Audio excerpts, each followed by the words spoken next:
Hello, brothers of the internet, and welcome to this video where today I have a vehicle I did not build. This is built by Uberschnell the Great, and I've just realised it actually has some interesting air intakes under the headlights. That's a neat touch, I didn't notice that before. But yeah, it's not my car, it's a car I'm going to attempt to beat, hopefully, and it seems to interestingly be a space frame with fiberglass panels, and it's got a, 5-litre V10.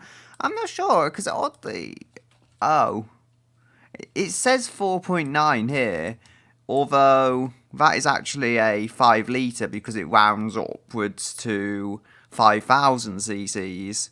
So yeah, go on. It's like those Citroen engines though I saw once, and they do call them 1.8s, although they're 1.7s when you actually check in more depth. Anyway, it is very heavy actually, surprisingly heavy, and it has a lot of power. Most crucially though, I think I want to find out... Oh, it does have a luxury interior. So, just making a few notes of what I have to compete with. We have a luxury interior, sports tyres, and sport tyres probably being less important. Where's the other bits? It does very well in the super category. So, 3.8 seconds to 60, that was it. So, 3.8 to 60... I thought that was a miles per gallon. 64.9. No, that would be amazing. 17.6. That's very good miles per gallon. For a 700 horsepower supercar from the year 2000. That miles per gallon is pretty impressive, I won't lie. And yeah, so 3.8 to 60. A luxury interior. And a handmade luxury interior even. And rear wheel drive. And 17.6 to 60. So can I beat this? I reckon so. Although, maybe not. Because, as I said, the miles per gallon is very impressive. Especially when you consider how heavy it is as well. But still, to manual testing.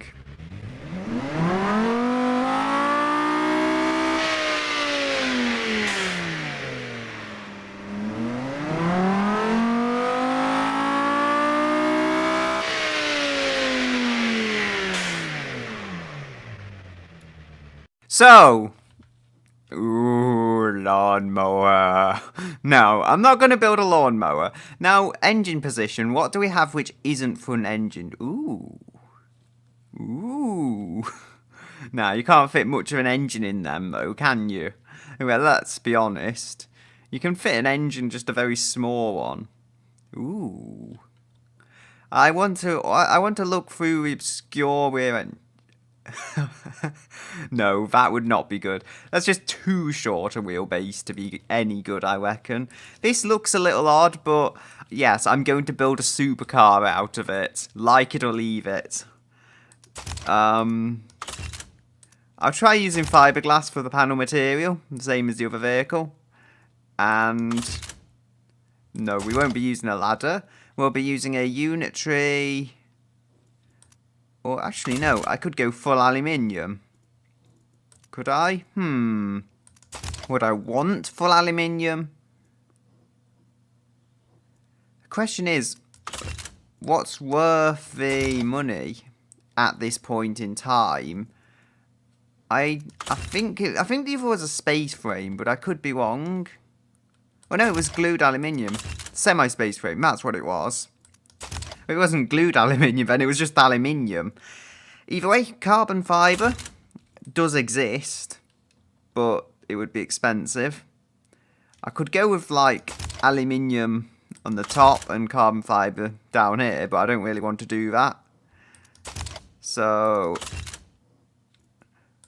what's the difference in price? We've got 20 engineering time, 16... So that, for the engineering time, is a pretty good option.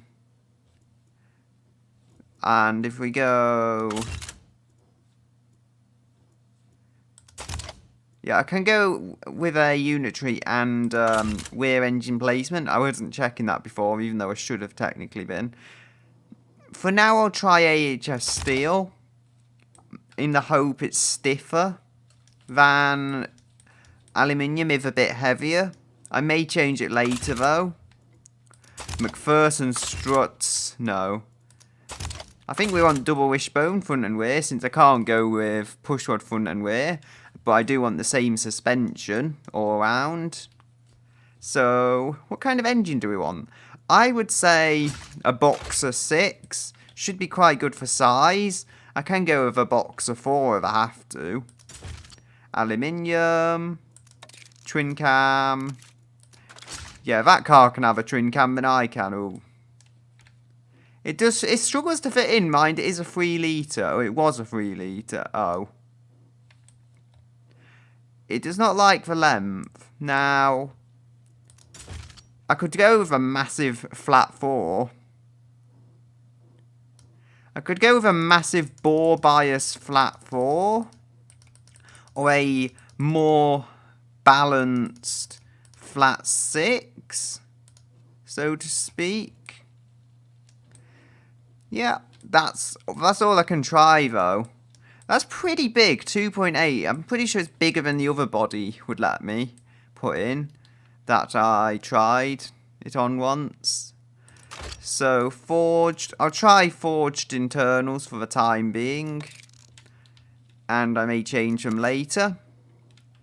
We do want it to be a turbo, otherwise how am I going to make any kind of competitive power? Turbo. Would it be a single turbo or a twin turbo? Yeah, it's a twin turbo. So it's definitely supercar stuff there, but it's only 4 cylinders. Oh well. Wait a minute. I've just realised though, if I'm going with 4 cylinders, the least I could go is add a valve per cylinder. Just to make sure I have some kind of technological edge. Plus it's the year 2000, so it's not like this was weird technology. I mean, Volkswagen used it on a few of their cars, so it's kind of a time when it was slightly popular even, let's say. Because you could just buy a lot of Volkswagens which had 5 valve per cylinder. So, what do we want? Multi-point, yeah, I'd say get the best fuel injection available.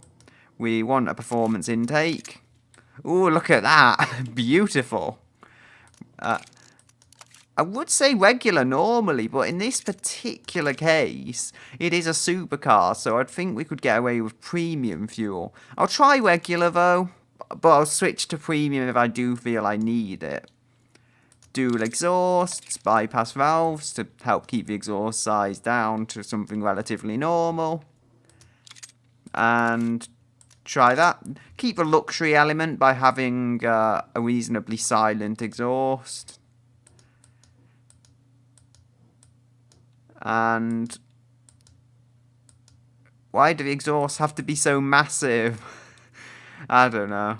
My polluting engine, that's probably why. Right, so 7,000, I think it was on there or thereabouts for max RPM. So just chucking it in. Chucking it in at the deep end, 234 horsepower. Talk about turbo lag, eh?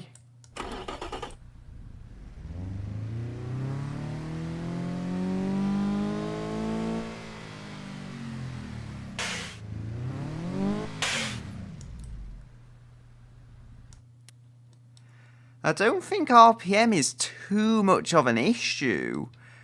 If that's the case, I would actually be... Well, I'd actually be rather... I can't put words together. I'd rather have an easy job of... I'd have a rather easy job of just doing this.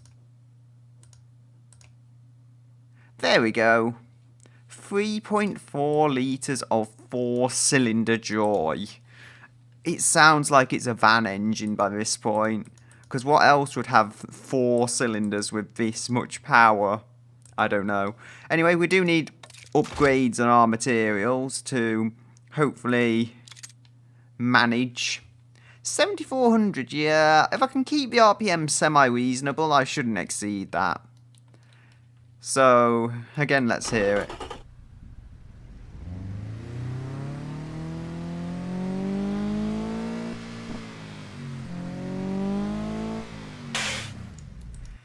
Now, if I'm seeing this correctly, I've actually lost weight from the engine by making it bigger, which just sounds downright wrong. Anyway, yeah, we can't go with a hardtop convertible. We can go with a soft top, although, yeah, it's not really competing in that market. We could do it, you know. I don't see why we couldn't, other than the lack of stiffness. Intriguing, though. We want performance. Or do we? No, the idea is that it's silly. It must have a rear-engined convertible thing with loads of power. It's going to be all-wheel drive. Or is it? I'm questioning if I should be fair about this. Should I be fair? Maybe. Depends how light it is, I guess. If it's massively overweight, it might make it all-wheel drive. Okay, I need to find that. There we go. Make it a wide body. Help it put all that power to the road. I say all that power, what, 260 horsepower. 6 gears off Fury. Exact same differential type as the supercar I just looked at. Hard, long life. For better economy, and then I make them massive. Yeah, tyre width does mean something, though. It definitely means something in how much contact patch you have with the road. Because if you have not got the same level of grip, I could actually bring that back, since it's the engine in the back. Does it matter particularly? Okay. I don't really know what I'm doing with that rear end. I think that looks a bit nicer. Personally, I don't know. So, what have I done? We could bring the front back. Is there necessarily a point for that? I guess it'll look better. Oh, look at that. Curves nicely though when I bring it forwards. Must be said. Bring this back. Maybe. I don't know. So it doesn't fit into a category yet. Alloys are what we'll go for. Vented discs, 3 piston and 2 piston. We'll go with a... I'll see if I could get a fully clad undertray and downforce from the standard aero on the car, because if I can do that, it's like to improve economy and all the rest of it. Oh, well that's interesting. I'm pretty sure you could seat more than 2 people in this. I know it's a supercar and it shouldn't really matter, but hey, it matters to me. How about this? Can you seat more people in it? Yes, you can. Indeed. I won't go with more than 4 people because it would be downright uncomfortable cramming so many people into the back of one of these. But I'll go with 4. I don't think that's too unreasonable to expect. Can bring that back. Hopefully that'll give the passengers a little more space. Ooh, we can go full on hatchback with it, of sorts. Or lift back. I guess, I don't know, it's more of a saloon even when I've done this, but it looks a little more like a lift back, I would say. Now, what other cars is there? There really isn't many, is there? There's the 87 sedan and the 85 coupe I've got here. There just isn't a lot where you can put the engine in the back and have the passengers and everything. I reckon I've got a good body here. I reckon I've got about as good a body as I can get. It's just, it's not pretty to me. It's just there's a lot more beautiful bodies out there, let's say. So, 255 looks like as wide as the front tyres are going to go. Where it looks like it's stuck on 295s, they should be enough, you know. Although I don't think I would trust it on a hard compound if that's all I'm getting out of it. Maybe it needs all-wheel drive, I don't know. Let's see. Handmade and luxury CD. Electric everything. And standard 90s, let's see. Let's see how it goes. We could go with adaptive air suspension. Better still, hydropneumatic comfort suspension. Yes, utility sport luxury. Not quite what I was going for. But anyway. Sport. Come on, you're supposed to be a utility sport premium. I'm not going to go full on with the, I'm not going to go full on with the, what's it? Premium interior. I'm going to save a bit of weight here. I save that. My car is a lightweight option. Not that I can go with a sheer engine size or anything to fight back, so I'm just going to go with, keep it light, basically. 73.6.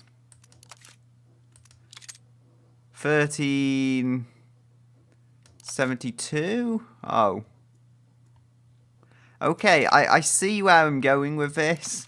And the safety has taken me by surprise in how heavy it can be. Basic 80s. Or standard 80s, rather. And I think we'll have to go with basic safety. It's going to be a death trap, believe me. It's going to be a death trap with this safety equipment I put on these cars, but... So, that's the way it sometimes goes. I have to save money. Semi-active and... Comfort, normal, sport. It's pretty comfortable. Apparently it's like driving an armchair. How is this family sport? Okay. We need to get luxury. To be honest, the interior isn't actually as heavy as I thought it might be.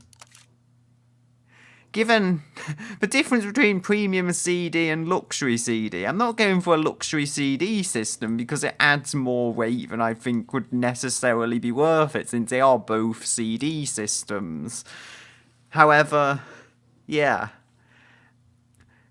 Look at my miles per gallon. It is with 260 horsepower, so there's so much that counts for it there. It slowly accelerates as well. So slowly. Mine ain't a sequential though. Mine's just going to be a standard manual.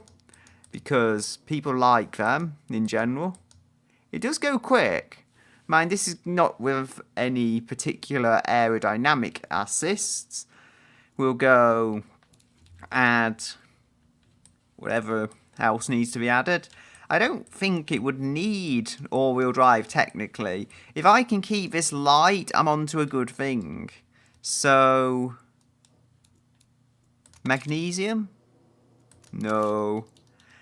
Problem is, oh, GT Premium. Finally getting into the kind of supercar level stuff. Even if GT Premium isn't technically a supercar, it is a type of vehicle that, you know, falls into the high-end performance categories. Yeah. I don't know why, but they often prefer comfort setup. Markets often prefer comfort setup on here.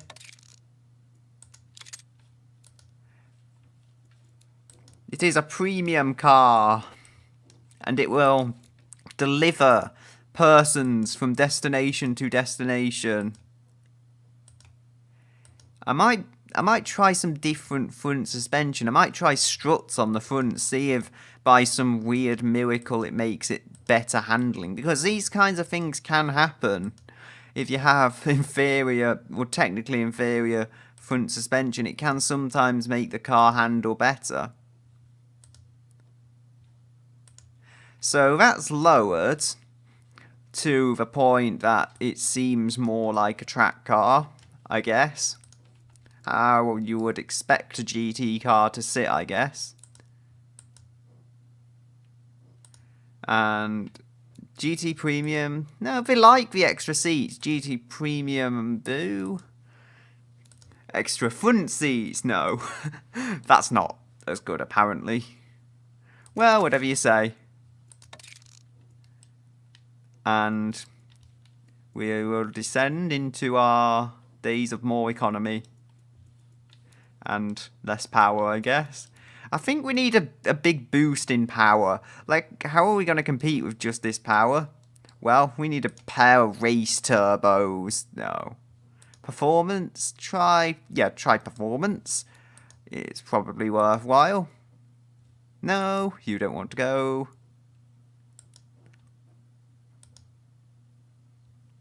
So 7,400. I'm trying to figure out what the best RPM to have it at is, and it doesn't look like my engine can put up with revving too high, if that makes sense. If only I could mount an engine transversely in the back. Unfortunately, I can't, meaning flat fours are really my only option, rather. I can speak, even if it takes me time to iron the grammatical errors out. So, 304 is getting better. We at least make as much power as an old Subaru now. And exhaust diameter, no. So we don't want that to be too small. Let's test it.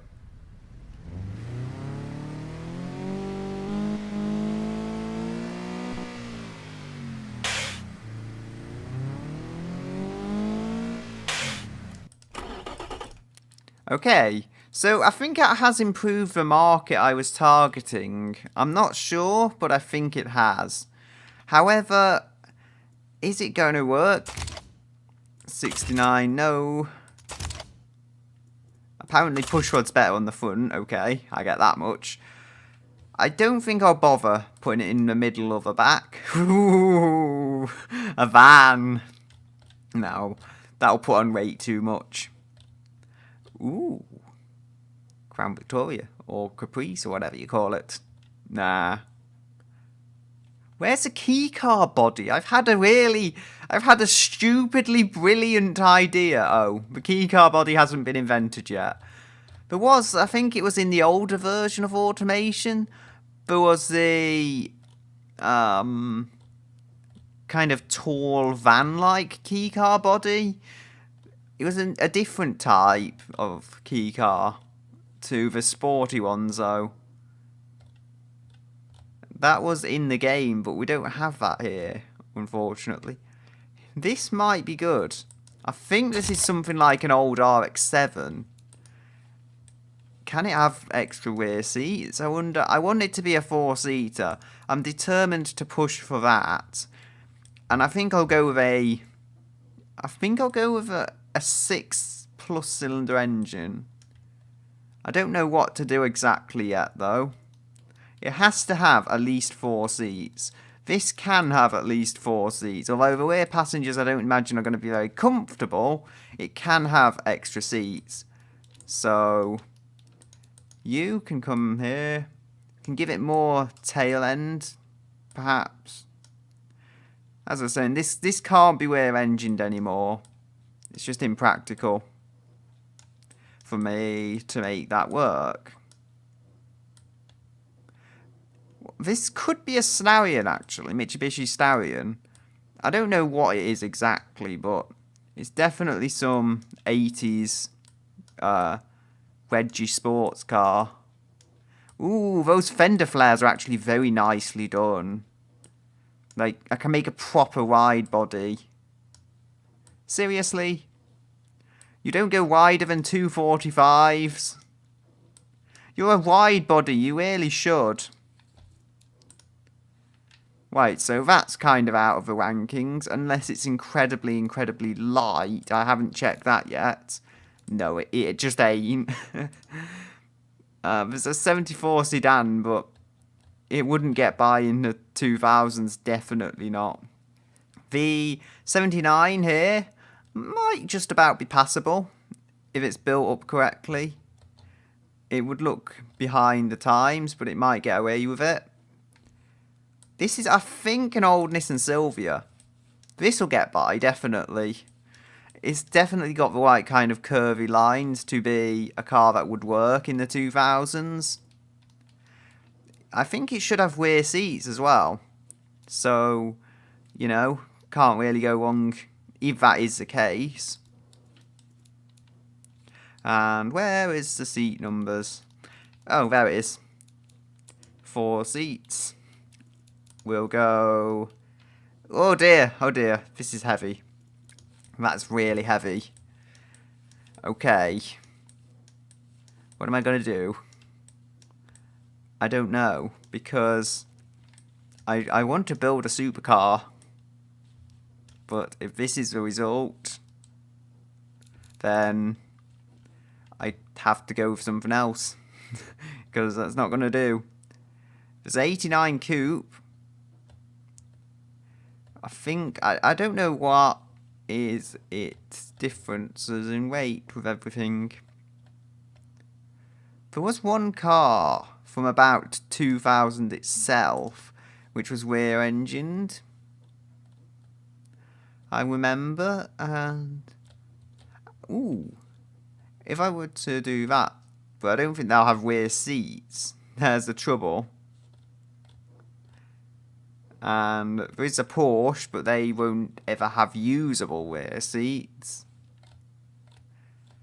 Old Porsche. Might have rear seats, but they won't be usable again. They'll be usable by people that have just been born, like literally an hour ago. And once you grow any bigger than that, they won't fit in anymore. Ooh, yes! I might just forget about having 4 seats, because having like an LMP inspired hypercar may just be even better still. Shouldn't be too heavy if spec'd up correctly. Yeah, 1363.2, so this isn't particularly poor. Wait, so if I can find the actual body formers, then I can change the shape. Come on. This is just ridiculous, you know? Like, so wide. And the driver and whoever else are going to end up getting uncomfortably close. That's for sure. It's a spaceship now. Just look at those wheels. Come on, what is this, the 1950s? Yeah, it can fit 2 people in. It's good enough for me. Right, so I think we have to make it somewhat reasonable in terms of our track width. Because what I had just then was completely absurd. Like, what car would actually have that? Maybe a real Le Mans racer, but we're not doing a real Le Mans racer. I can fit 335s on the rear just like this. So maybe I will make the rear a little wider. Only because I have to have stupidly wide tyres, though. Under any normal circumstances, you should be fine with just regular track width. Right, so 325. I think 305, 345. Should do the job. And maybe the front is wider, I don't know. But that's my tyre width that I have decided upon. Pretty big. But then so it would need to be. Convertible sport. Supercar, yes. Alright, why have you decided it's a convertible though? I don't know. Beats me. But it's a hypercar now, that's good. It's recognised in the class. 64.8. We can actually change the wheels, can't we? I'm thinking of changing the wheels to something that looks more like a track car would have. So perhaps these ones. And make them 20s or 21s even. Yeah. I wouldn't say that's too bad. What else do we have? We have various suspensions. It is rear engined, but I can mount in the mid part of the car. I do have a ridiculous idea. It may not work. It may backfire in my face. But if it does, then so it does. Right, so 63 on hypercar. 64.6.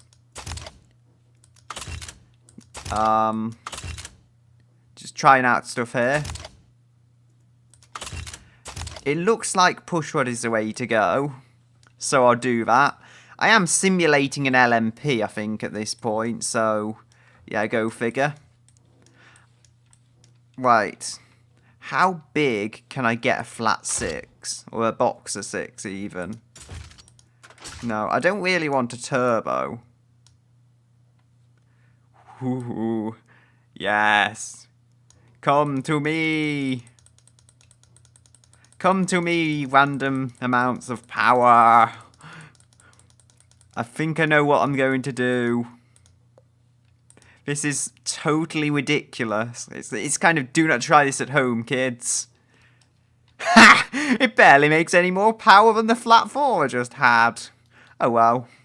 So, we don't want turbos. Take the turbos off and it suddenly goes more powerful. And 461. This is not as powerful as my competitor. By this point, though, it's still got its own unique charm. Almost 500 ponies. So 489. 491. So let's see. 95. No. No. Don't want it smaller either. Okay.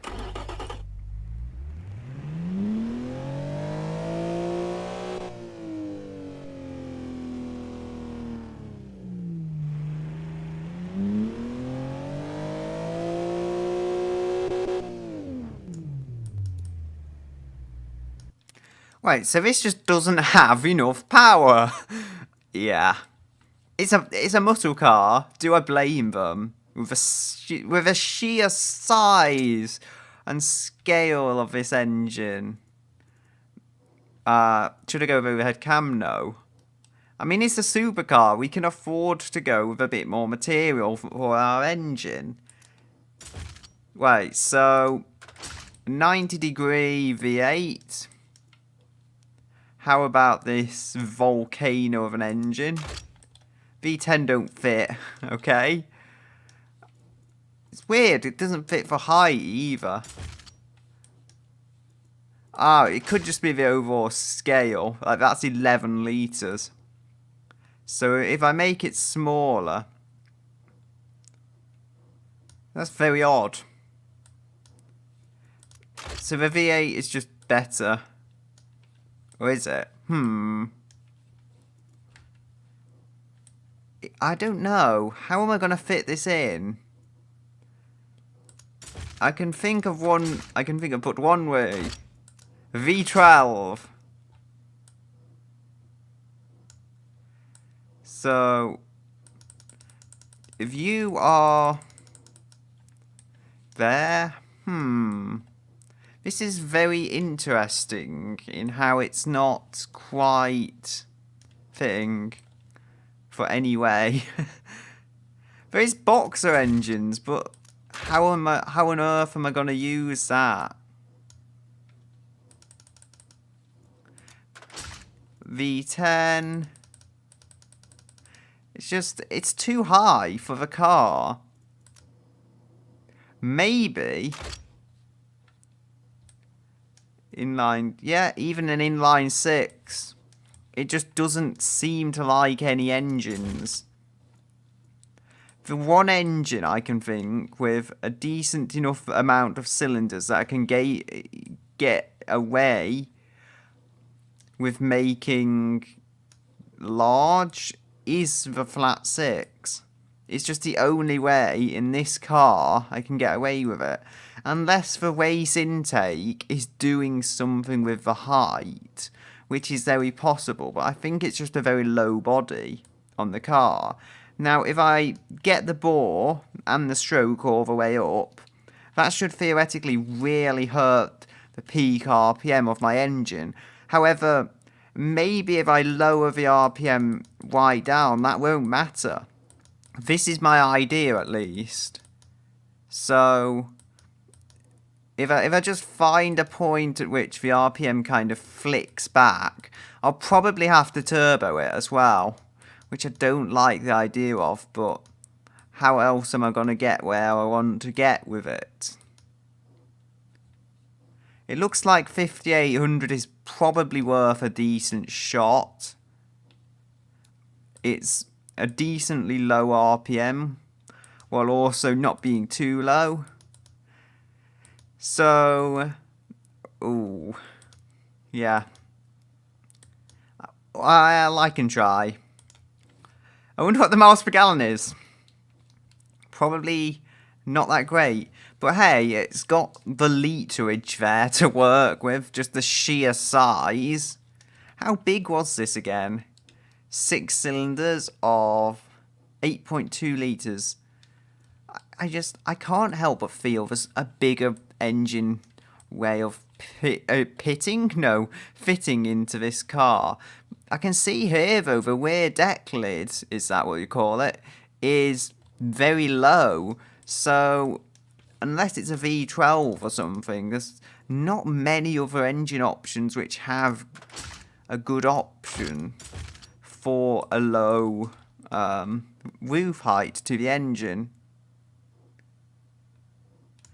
Now, a V12 does have the benefit that there's double the cylinders of a flat 6, so it should naturally, by that virtue, be able to rev higher. So take this, if I get it up to about, 5 litres, then I should be able to raise a stroke in exactly the same way I did with a flat 6. So, that is a 6.6, and it's got double the cylinders, so I don't know the exact result that it's going to turn up with. However, I should, and I naturally can rev this thing a lot higher than I could rev the other engine. So even though the flat 6 was technically an 8 litre, and this isn't, even though that technically fit in better, this 6.7 is still a big engine that I fit somehow into this car. Wait, so 415. We need to increase the cam profile, definitely. That'll go right up. I'll cap the revs at where they cap, so to speak, for the time being. 8500. And you can keep going. So 7700 now. It keeps climbing. Right, so yeah, that flicks back, and 500 ponies naturally aspirated, I would say, is pretty good from any engine. And then we have the exhaust size to play with. We could probably put the quality up just a little. They do see it as a hypercar as well, which is good. So, since we've not got the turbo exhaust, we don't need to put up with a terrible manifold again. We can get rid of that. As I said, I'm probably going to have to turbo it, but hey, look, if I'm gaining, what, 120 horsepower from the turbo, say, instead of 300, it significantly reduces turbo lag. So there is importance to what I'm doing here in terms of the engine's overall function, and I say 120, it's more likely only going to be 80 by this point, but I'm on a single exhaust and not a dual. So, what's it reckoning? 618? I think 621 was the highest number I saw. So, can we get close to that? 620? No, I think one exhaust is making more power. I can't really do anything about that if it is like that. It is like that. So 127. This is doing well. Let's hear it.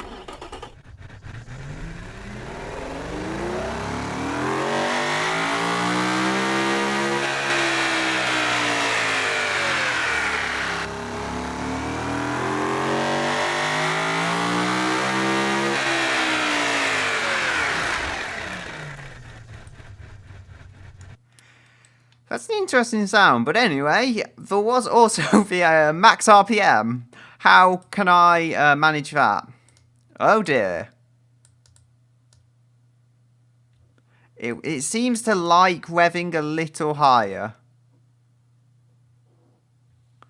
So, if I'm able to adjust it to rev a little lower, I'm still within the clear, I would say, for the 100 horsepower. It should be all I need, so to speak. 7600, yep. I just want to bring this back a bit. Maybe get a bit more mid-range power. Oh. Maybe get a bit more mid-range power, as I was going to say. 7400. So, are you going to still get... No. Okay. Looks like 7500 is about as good as I can get. About as low as I could get, rather. 597. Almost 600 ponies. And so, oh, there we go. Thanks, exhaust. You got me my 600. So now I want to get about 100 extra from the turbos, I would add. Or do I need that technically? Because yes, a competing car would have 100 horsepower more by this stage, but if I'm able to compete with grip and cornering, I might not even need that extra power. And it's more economical. By some miracle, yeah, the acceleration is definitely up there. By using a large engine, I've definitely got the acceleration up there, so it should be a good way of saving money, so to speak. Maybe I would actually just be better off by improving it as is with the 5 valve per cylinder specification instead of 4 valves per cylinder. That would give me a bit more power, most likely. So 422.7, yeah. There we go. The engine also has a bit of breathing space now before it blows up because I've lowered that. I put it back on 4 valve per cylinder because I decided having so many cylinders would hurt it a bit too much. But maybe not. Right, so if I can get 625 out of this, I would be a very happy chappy. Lower that just a bit. And 600 and something. So try that. It was about 623 I recollect if that's correct. Yeah. There's more power to be had with the ignition timing. You have to remember, when the engine's this big and just this naturally powerful, that sometimes little things like this can be worth doing, because the ignition timing is usually fairly unimportant when it comes to power gains, but even here I would say it's fairly unimportant, to be honest, but it does get me additional power. And that is something I'm pleased with. Ooh, so that looks like it kind of raised the RPM, and that did more harm than good, I would say, to the car's power output.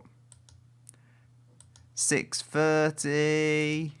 Okay, so 71. 630. Okay, that's worth a look. 82.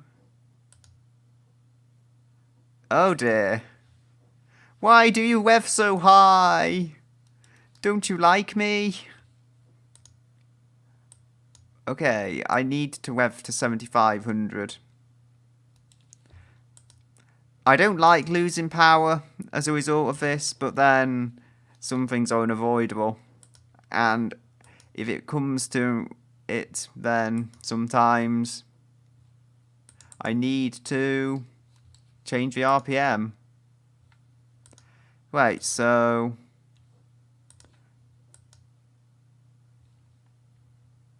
I wonder, can you, and that's not going to work on my behalf. I am slightly lost for how to get to 625. I might just have to see if I can cheat and use exhaust.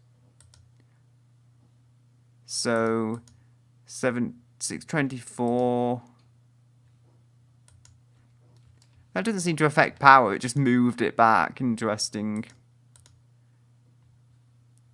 So 127. No, you don't do anything.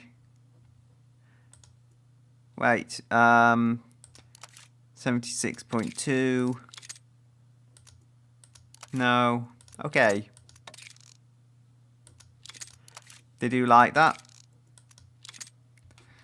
So 624, maybe not the most powerful engine in the world, but that was never the intention. And it is a hypercar or a supercar. Why on earth can't I raise the quality? I can raise the quality, but I'm not doing such. That's a question, I guess. I'll have to go back to the engine still. There's just more power to be had, ultimately, is what I'm saying. There's more power to be had from the engine. Ooh, what am I doing here? I have kind of messed up something. No one saw that.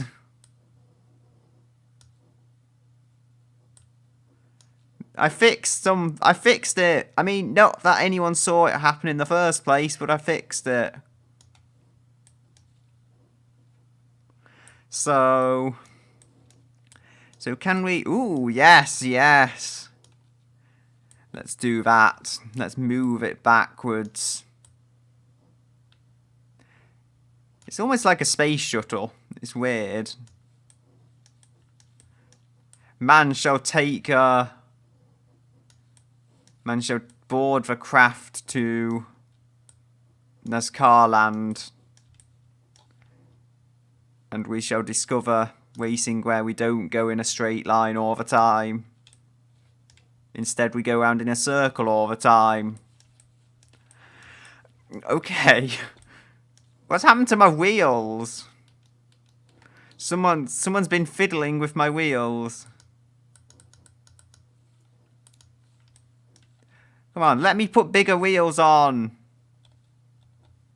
What's going on with it? Why won't it let me put big wheels on my car? They look quite trendy at the moment. Okay. I don't know why, but I'm restricted to 325s apparently. Okay. There we go. So it's kind of a muscle premium. I don't get it. Really. It is also a hypercar, and it is also a supercar. Right, so yeah, they do like narrower front wheels, which is, I guess, to be expected. You can go fill that wider track on the front. Oh, wait a minute.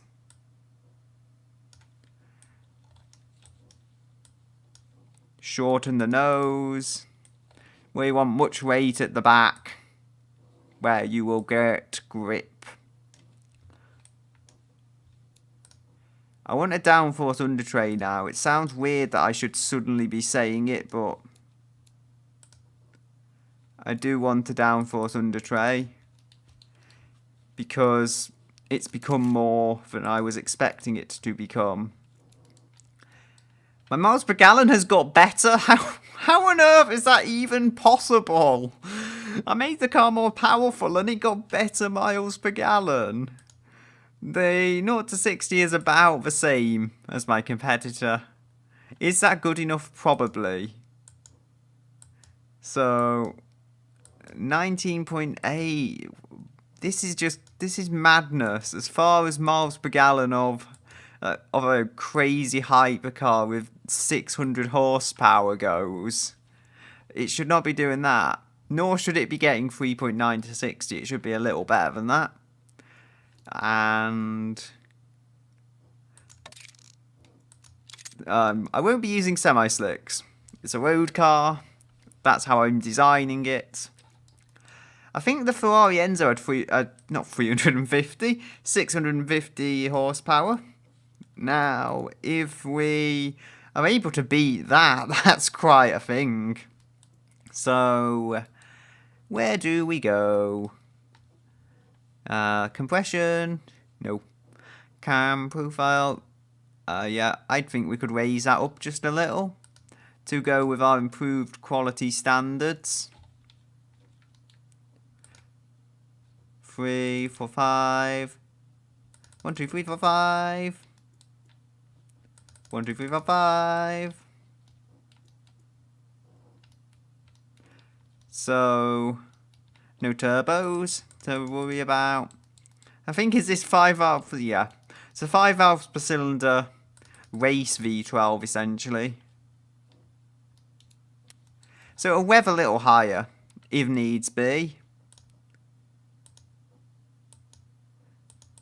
8100. 80. I think if I can back it up to 8100, and then we'll go 8500. No, that is still too high revving, which is weird. I wouldn't think it.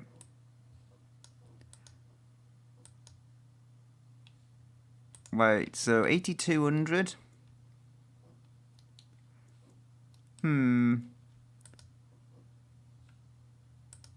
I need to find that. There we go. RPM limit. Why couldn't I find it before? I don't know.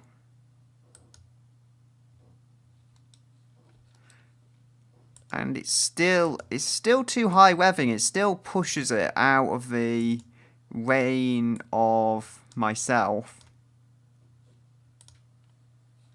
But I may still be able to strike 650 horsepower.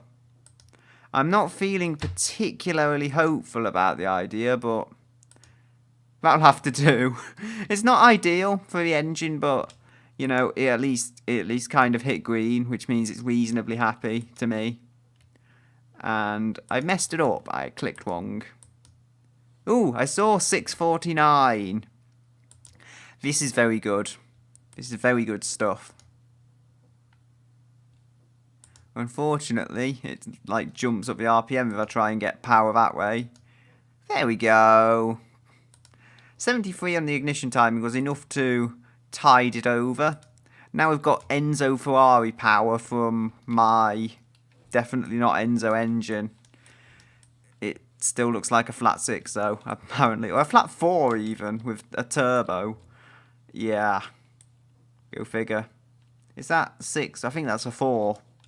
So, not quite what I'm going for. 80.6 on Hyper, yeah. That's good. They seem to like the extra quality. They seem to really take to it well. So we want extra quality, and 650. Ooh, how do we... No. Oh, no. You're not having them. They look ridiculous on you.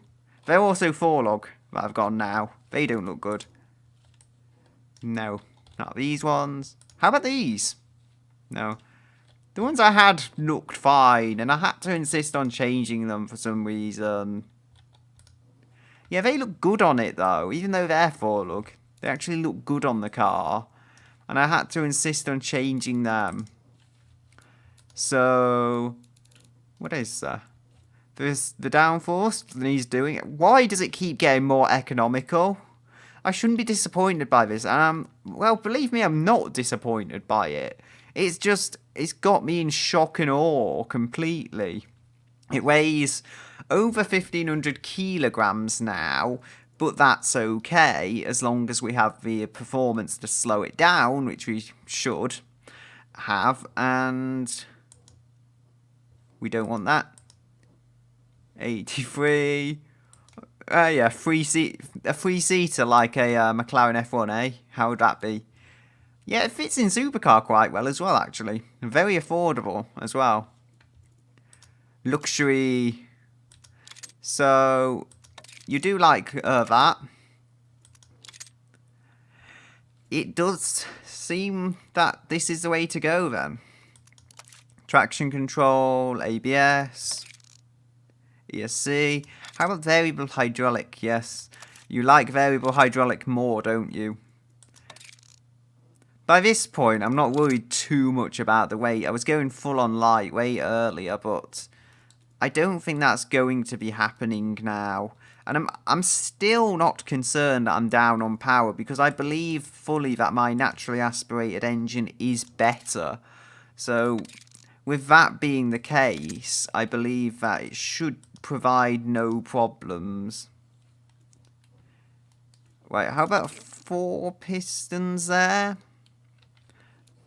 We'll go cooling flaps, perhaps. No, you don't like cooling flaps. I'm fine with that. If they don't want cooling flaps, why would I force it on them? So, standard 80s. 97.9. 99.1. It's very comfortable, apparently.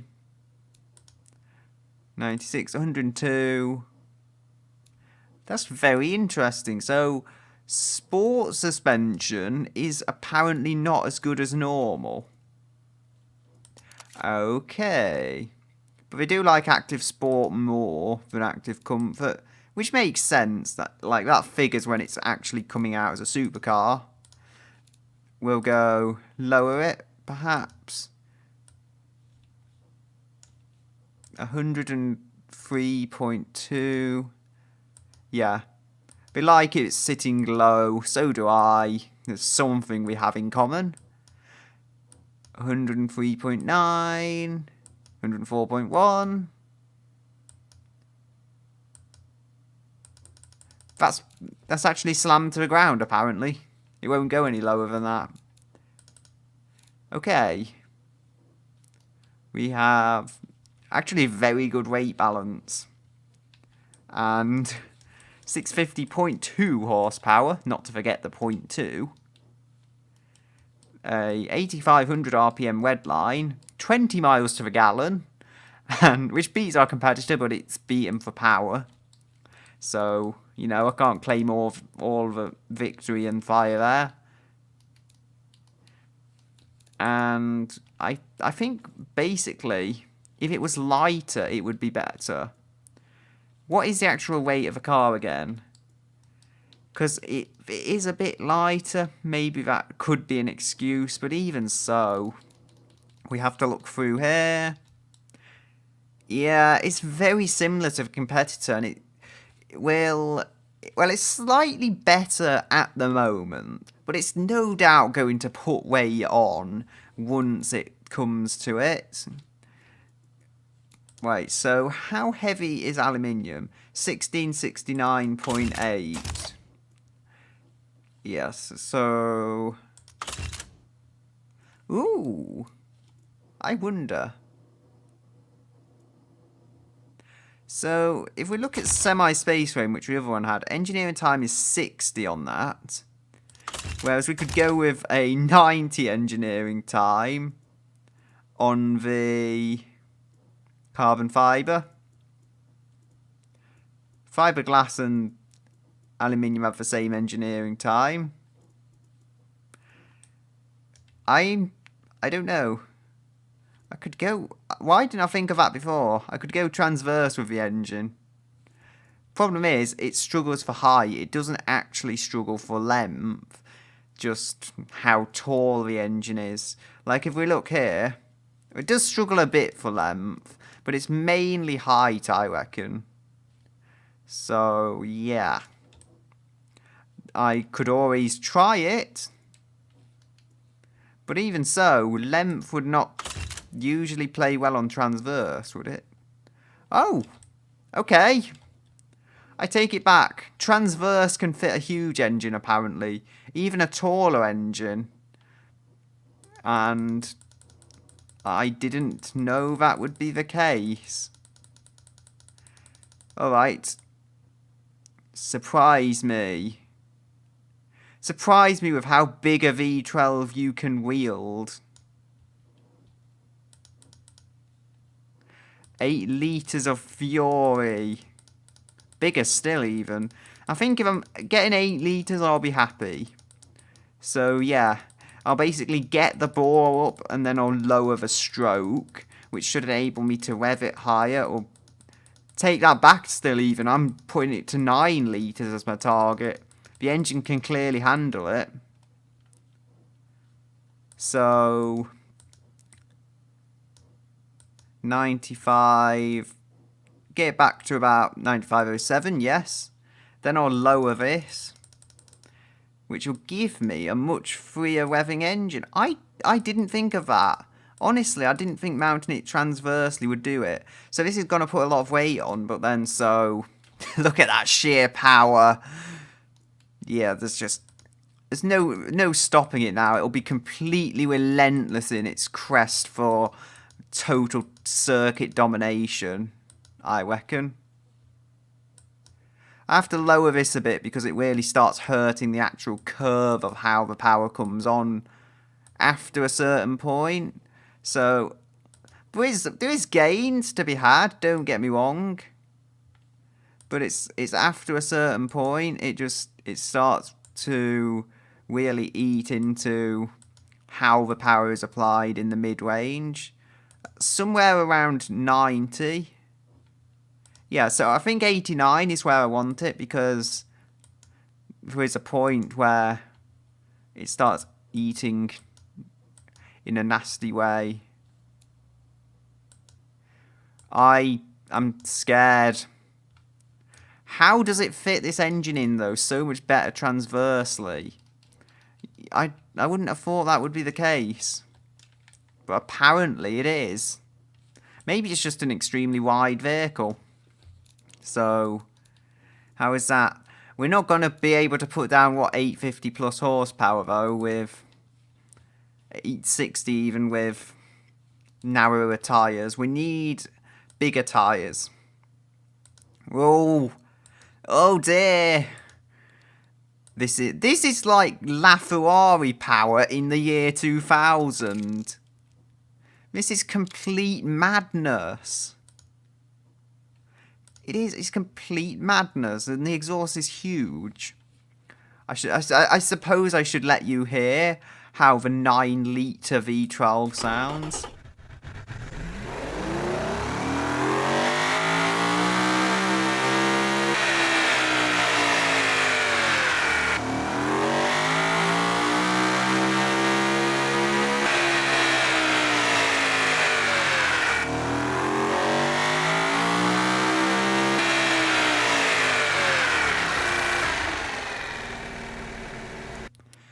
So I may actually have to lower the RPM, I've just realised that. And it certainly looks like that, despite actually being able to rev higher. So there's no particular advantage to going over 8200. Okay, still, my engine should be very understressed, which is good. I should actually be able to lower the components used to lesser grades, which will make servicing and whatnot cheaper. 8500. Ooh. I don't know about those forged pistons. So what's the rev limit at now? I think it's 8200, yeah. They're a bit too close for my liking. I think I'd have to change them to lightweight forged, which I guess is more than I technically need. Same with the crankshaft, but the alternative is one that blows up, so yeah, go figure. I think that's probably the best selection of parts I can get, just a fully forged internal engine layout. And maybe not the best setup in the world, but the idea is it reduces the cost. I could even get rid of a 5-valve per cylinder by this point, but I don't want to. It's just so obnoxiously quick. It's near 900 horsepower of power, remember, and that is definitely not bad. How? How is this over 20 miles per gallon? I'm beaten by it, but... Oh, it's not. I was reading the wrong figure. It's still only 0.2 miles per gallon below. Turbos are supposed to be efficient as well.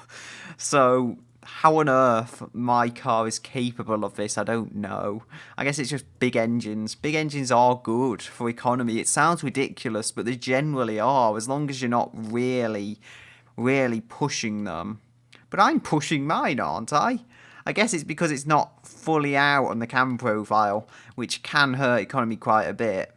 And I have still got a low fuel mixture, which again is very good for economy. I could probably get 1,000 out of this engine or something ridiculous if I were to raise this. Just, yeah, I could get 950, I reckon, by raising the fuel mixture, but it's just not necessary by this point.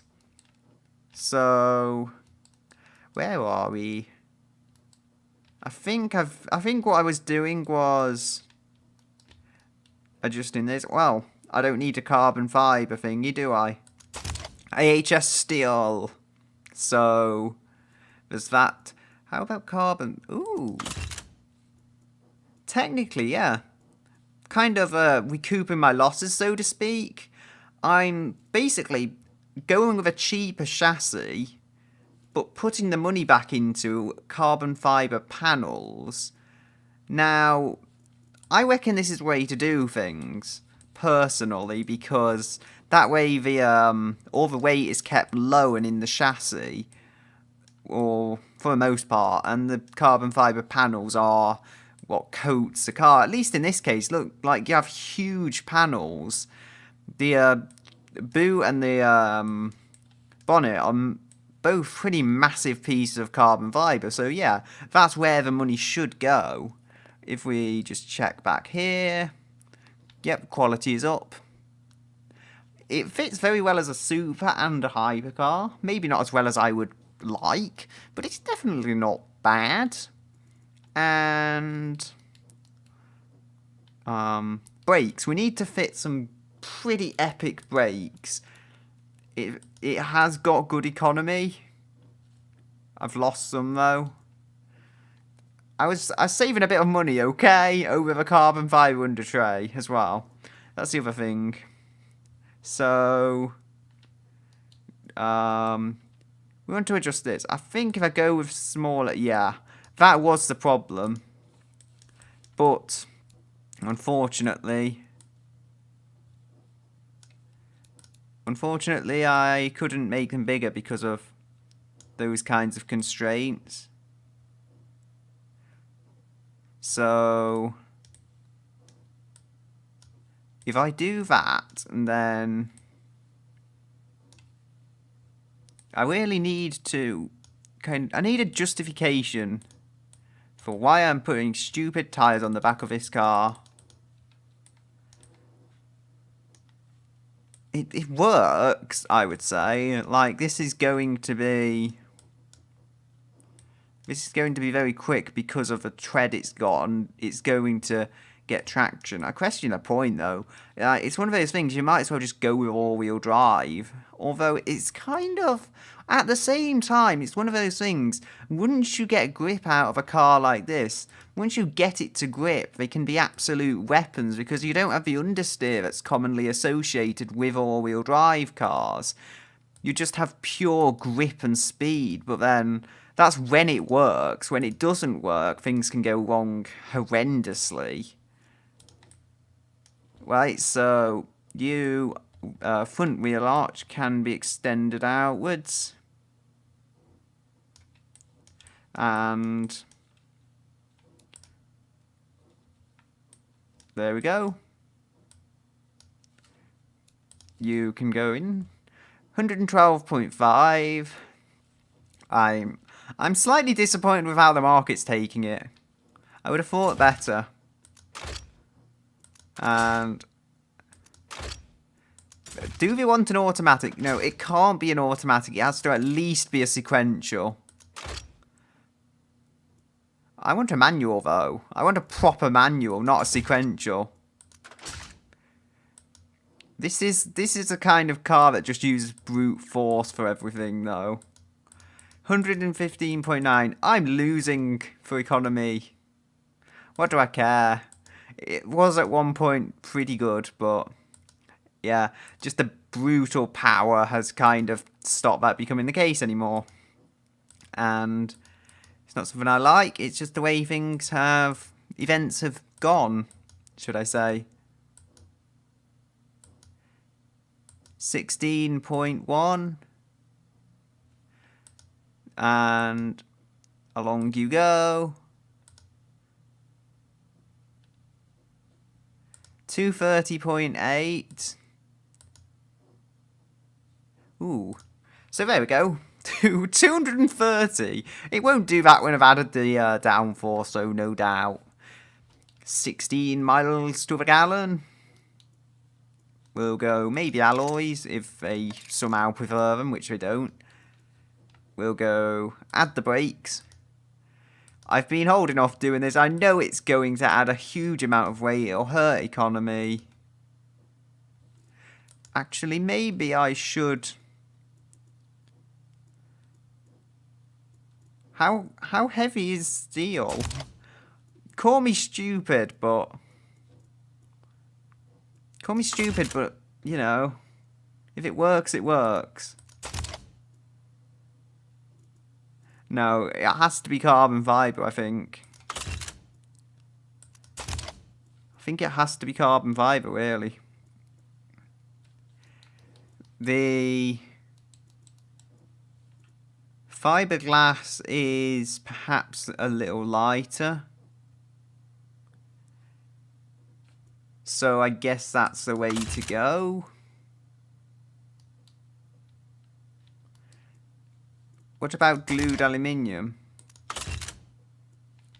No, carbon fibre just adds so much weight, I can't ignore it as an option. But what about the cost? That's my problem. We'll go maybe to double wishbone on the front. It's worth a try. Hey, wait a minute.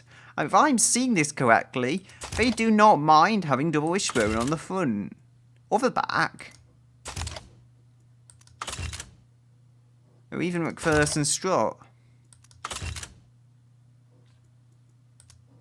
So 109.9.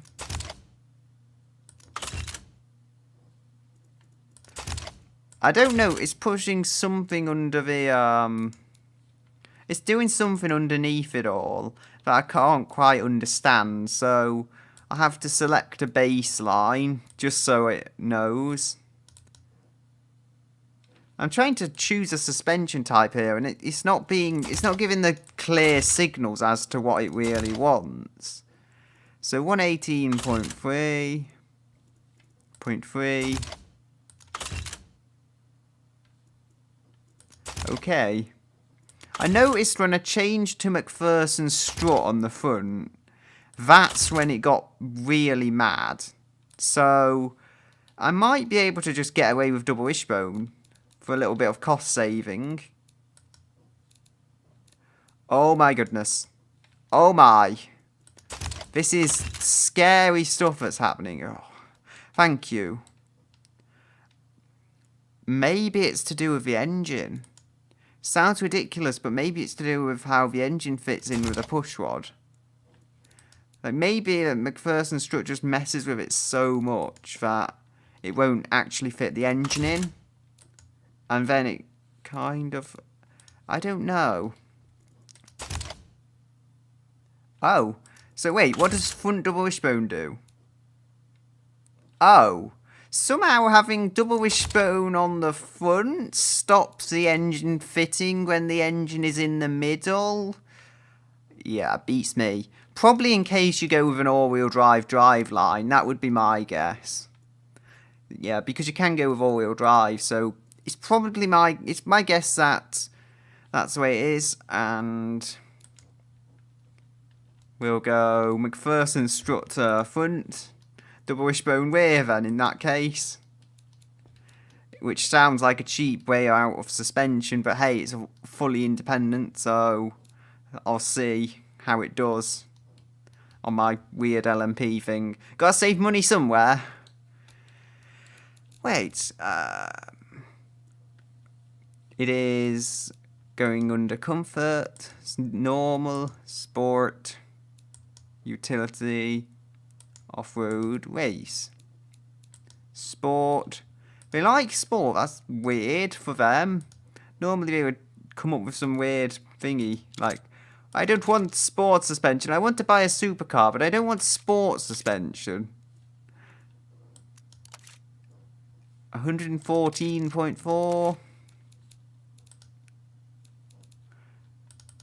And...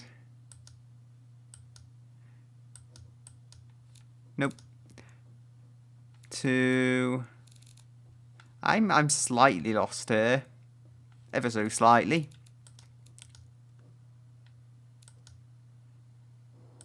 So...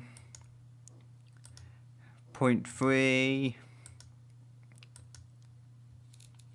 I wonder if I could go with McPherson strut on the back as well. This is a very strange way to build a supercar. Under-engineering the suspension like such, but hey, if it works, it works.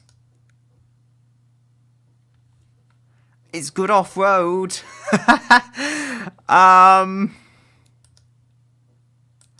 Is it? Is it though?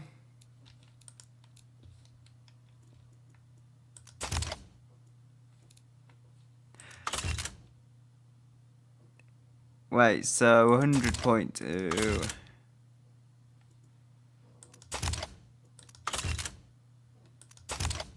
Yeah, it's just so much better with pushrod apparently. Again, I can't really ignore it when it's such a big deal. But I want to. Solid axle leaf. That would be quite a thing to behold. 111.5.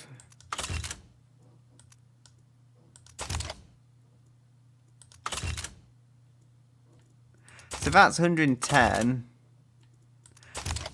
I'll try struts and then pushrod, which is an extremely strange way of building a car, but if it works, it works, and I'm just about beyond questioning right now.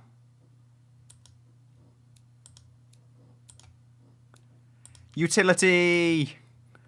Didn't do too bad with utility, apparently.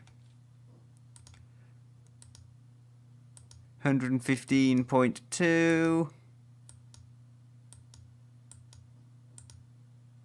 That's about as low as it will ever go with this suspension. Rightio.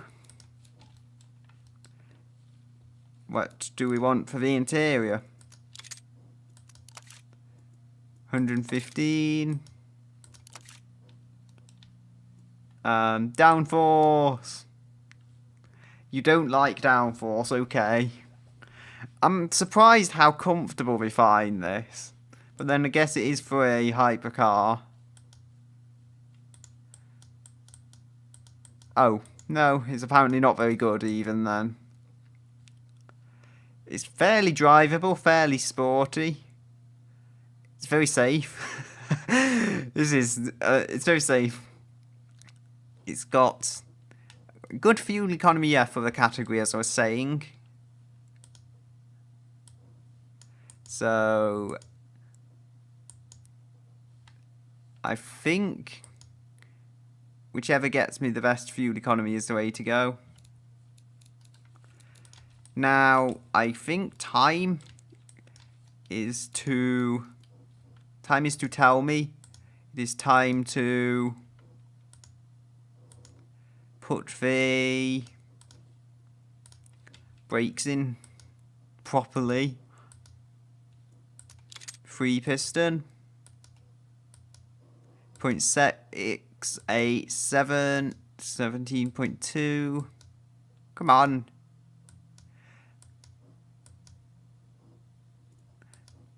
And then to discs.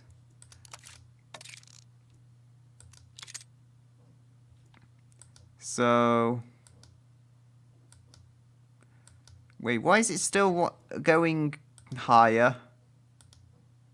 Oh, now they want bigger front brakes to match. That makes sense.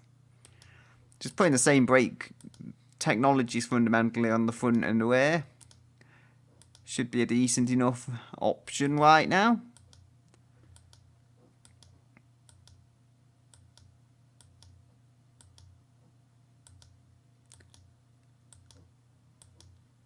Okay.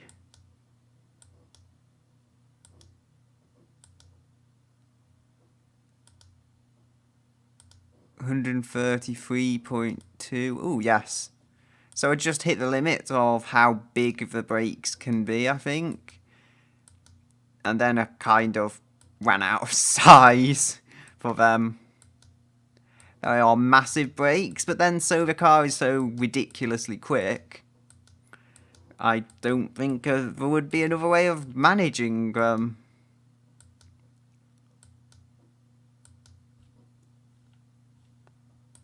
So 135.9. There we go. That's kind of what I would want. Just huge brakes, but then if they do a functional job, who cares? Should probably save my car. I'm not sure I've even done that yet. If I hadn't saved it. Ooh, better wheels. Sorry, I just had to see how it looked with these on. I didn't like them before. Now the brakes are in. I don't know. Right, so we can go with a lip. What's this for? I wonder if this will be a good downforce part.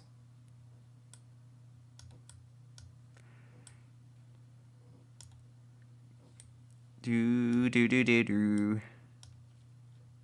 Wait, so what ones do we have here? Looks strange with the light stretched out like that. Yeah, that should do the job. Not sure if it's from an Aston Martin or something, but hey, it's got downforce. That's the important thing. Right, then we have headlights. We'll need some functional ones. Yep.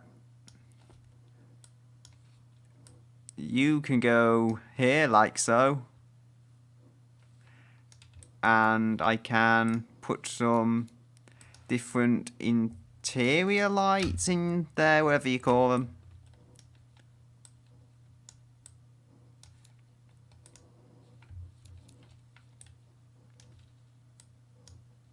Wait, this is from the year 2000, isn't it? Don't want it to look too modern. Could that work? Probably not.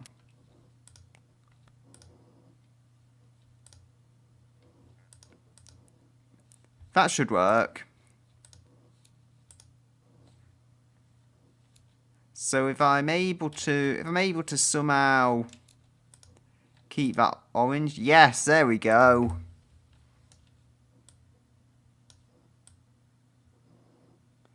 That's what a supercar looks like to me. Oh dear. I think if I then go and paint the plastic body colour, yeah, kind of brings it up market a little, makes it look less tacky, for lack of a better term. And how are we going to ventilate the engine? It's going... I thought it said gill, not like grill, like it's actually got. So we could have a slit here, flip that the other way, and that will give us some cooling to the back. Well, imaginary cooling, because it doesn't actually do anything. You can export cars without any adjustment to the cooling and drive them, but I don't work that way. So what else? We could go with one of these.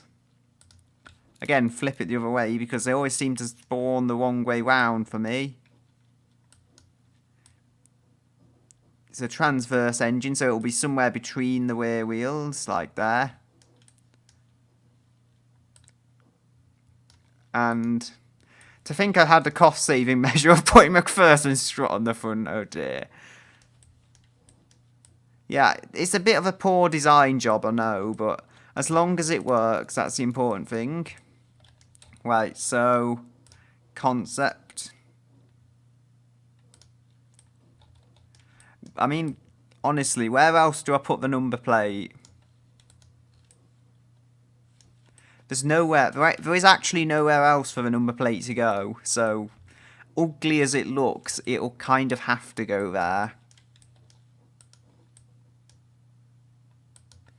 And same with the rear, it just doesn't look right, but then what else am I meant to do?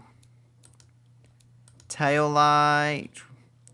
Ooh, I wouldn't normally use these, but maybe they'll look good on this. Just maybe. They might be super tail lights.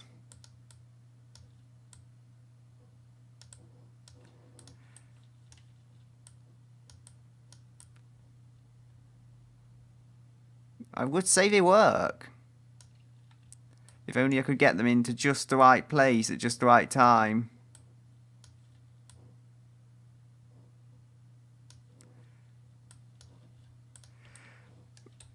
So they have all the lights I'll need in. Wait, where is the rear the splitter? There's supposed to be a rear splitter somewhere. There we go. Displuser, yes. No, diffuser is how you say it. Lessons in how to speak by me. That would not be a good idea. To think I'm trying to learn other languages as well. The displuser won't fit on the rear properly. Right, you'll have to do... No, sorry, I can't put it in like that. I can't put the displuser in like that. Right, so next we need a pair of gills. I know it said grills, but yeah, you just can't help it sometimes. Wait. You can get placed there. like so. We can duplicate you. Where is it? Mirror. There we go. Looks a bit weird. Don't question my design decisions. I'm a professional, honest.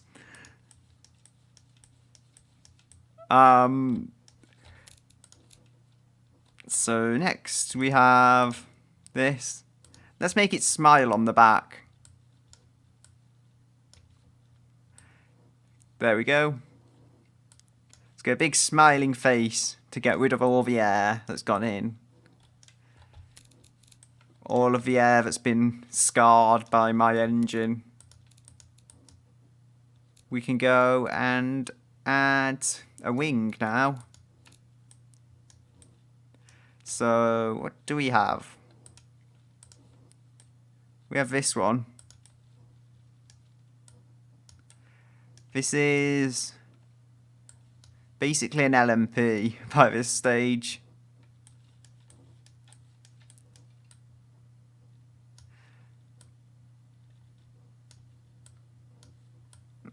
There we go. So that should be my vehicle done, at least visually.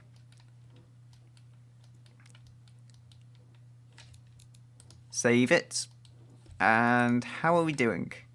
Hyper likes it, as I guess they should. So does Super. It's a little on the expensive side for both of them, though. It's a very good convertible supercar. Not as good as the others, though. But why? Why would you even look at that and think of it as a convertible? It just doesn't look like a convertible at all, unless maybe you think it looks like a Pagani Zonda. I do a little, but even so, resemblance is not that much.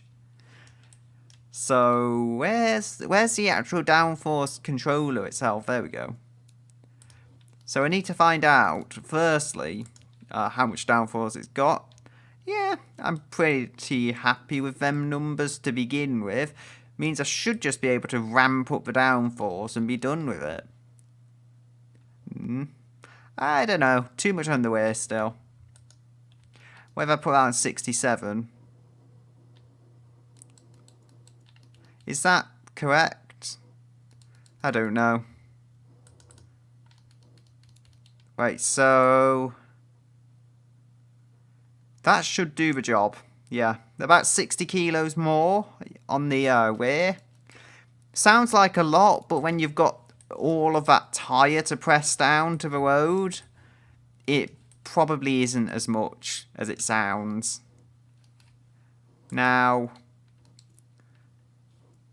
oh, it's having some serious problems. The suspension is bottoming out, apparently.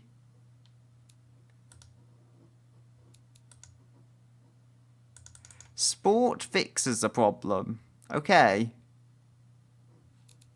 Do they like it to sit lower? Yes, they do. So it can sit a little lower on sport suspension just fine, because I guess it's firm enough to deal with it. I don't know why it has so much suspension travel, though. Because 214mm, that is not bad. A lot of our average vehicles haven't had that much. So the rear dampers are hard and the front dampers are hard, okay.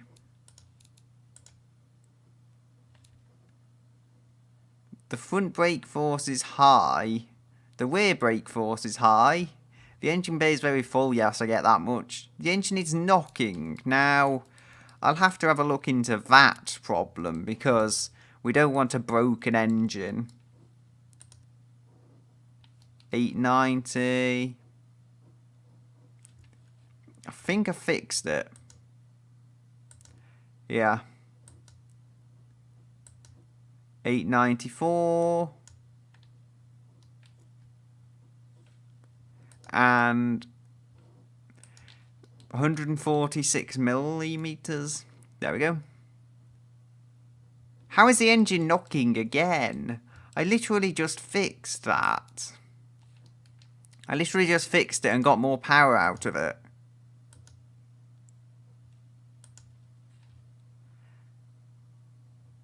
Well, it isn't knocking now, but I feel I might as well just keep pushing for extra power with the ignition timing. Yep, there we go. Somehow it quite likes the ignition timing all of a sudden. Beats me why, but it does. And supposedly, since higher ignition timing is better for economy, or so it says, that should help my economy, yay! No, I think I've pushed it a bit too far there.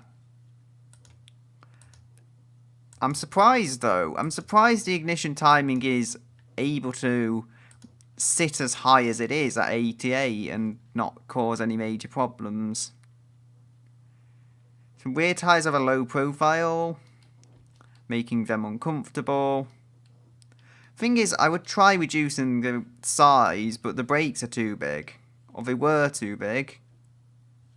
Now, I kind of see what they're getting at with the brakes being too big though. If I reduce the brakes size, and if I'm able to do that, and then I'm able to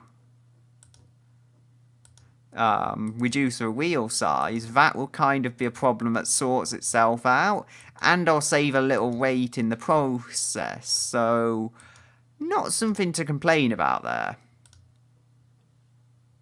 So 380 mils, 33.1, and 133. I think I'll put it up to 133.1, and then I'll leave that there. That should enable me to slightly unsmallen the wheels.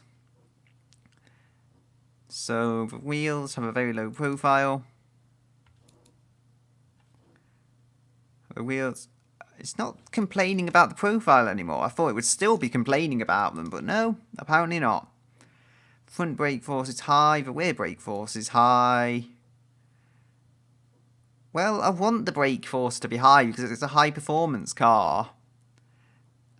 The rear tyres have a low profile. Oh, they do. Indeed, then. Come on, I can't go so far with it, though. I mean, I can only go so far, should I say. See how it affects the markets, because once it starts leaping down... Yeah. They're pretty small.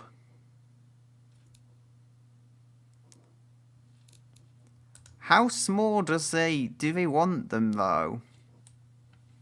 I guess if 17s are genuinely good for the car, I'm doubtful of that, but nonetheless, if it works, it works. Who am I to ask questions?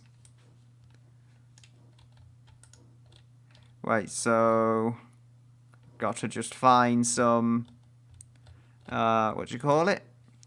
Yeah, they work. Kind of work with the rest of the car.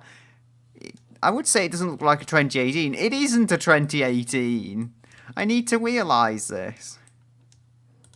So, do I want these to be them?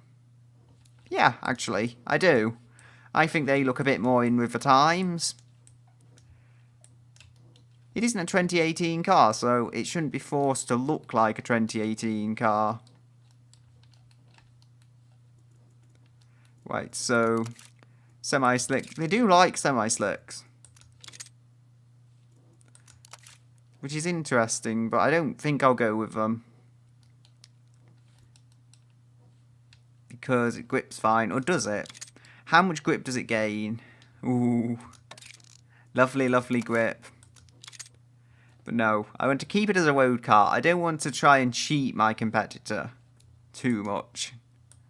I mean, I've gone with a massive engine. I don't see that as cheating, and I've put the quality up, I guess. But then it's a high-end car, so why couldn't I put the quality up? It just makes sense to do such. The top speed of mine is not very impressive. And it isn't very impressive because it's designed with downforce in mind. I could actually extend the gears. get a bit more economy out of it. No, I could just move this to the back point. And there we go. 3.4. 15 miles to the gallon. It's so poor, but then does it really matter?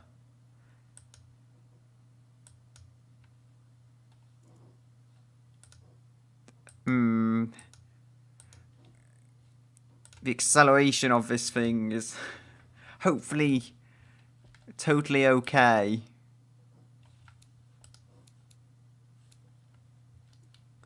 And the front tyres are wide. Basically, it's complaining the brakes are big and the tyres are wide. Okay, I get that. And the brakes are fading. The brakes are fading. I bet it's going to say increase the size. Yeah, it says increase brakes. It just contradicts itself. Ah, dearie me. Right, so what have we got here? We've got comfort, normal. Sport's the only one that does anything because, well, the others just aren't firm enough to properly deal with the, how would I say it, compromises a track car has to make. Right, so then we have to, front dampers are hard, the rear dampers are hard, fixed. So I think this is ready now. It's got a few problems, but they're non-major problems, so let's see how it does. Actually, one more thing. Also, 40% front weight, 60% rear, that's not too bad. I do want to hear the engine. The heavy old engine.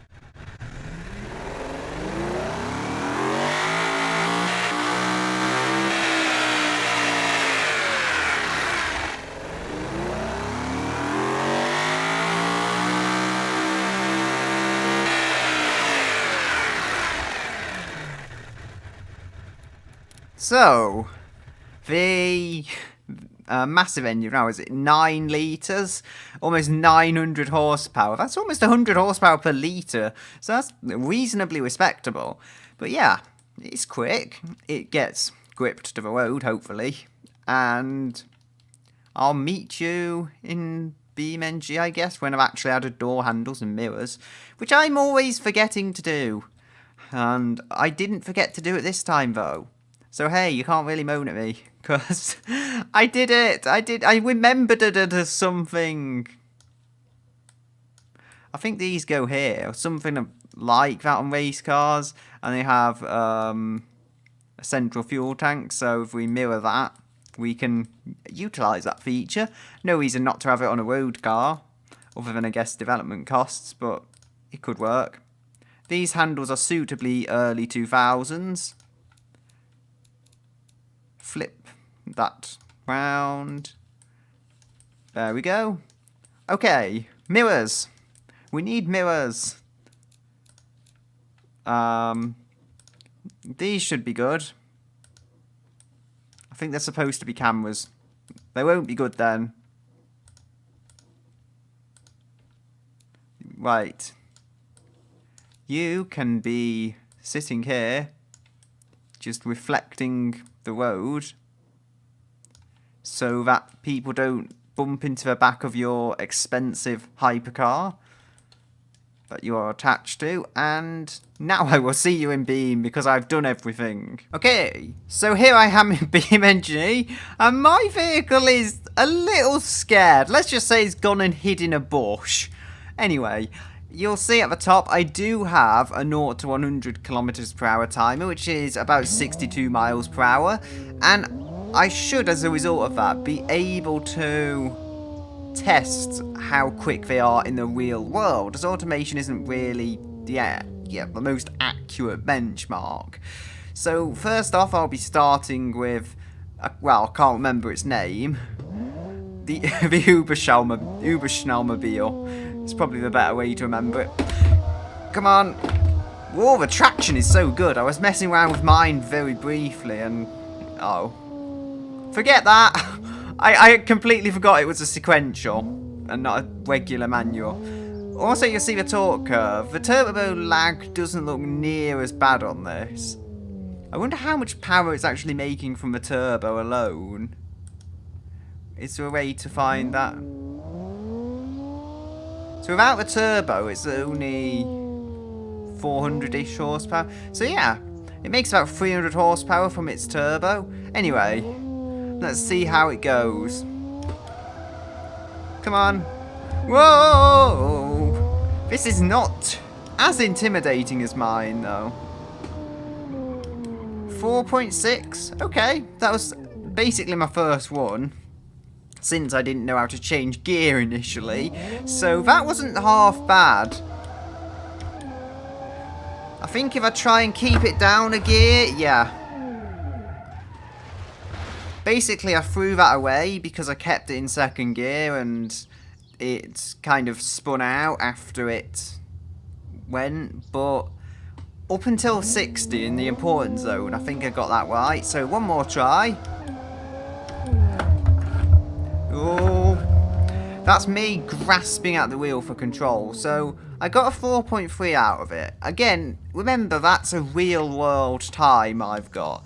That isn't some glorified automation time if you get everything right. And come on, get out, you bush. Oh, my wheel's all over the place.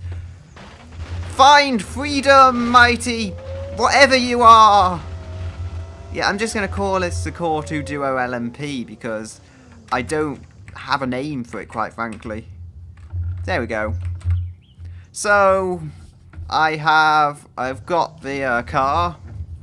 Going to hopefully find a direction to point it in.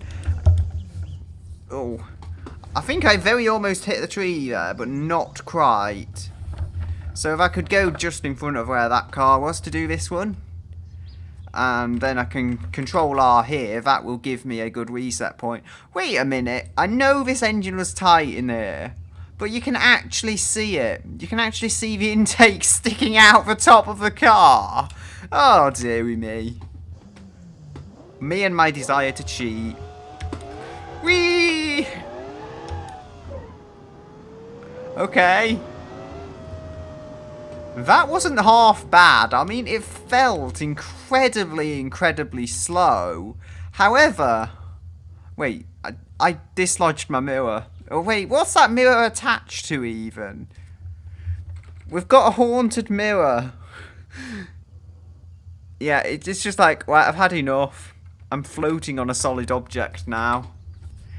Right, so let's see. First gear, second gear, get the torque up. Ooh.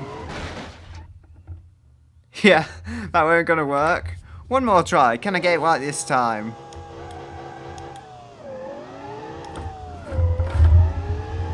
Well, I did say one more try. Oh, it's just so addictive. But also, I did give the last car another try when I messed it up, so this one's only fair. Yeah. So I think it's safe to say this one's quicker to 60. But you have to get it right. As is always the case, really.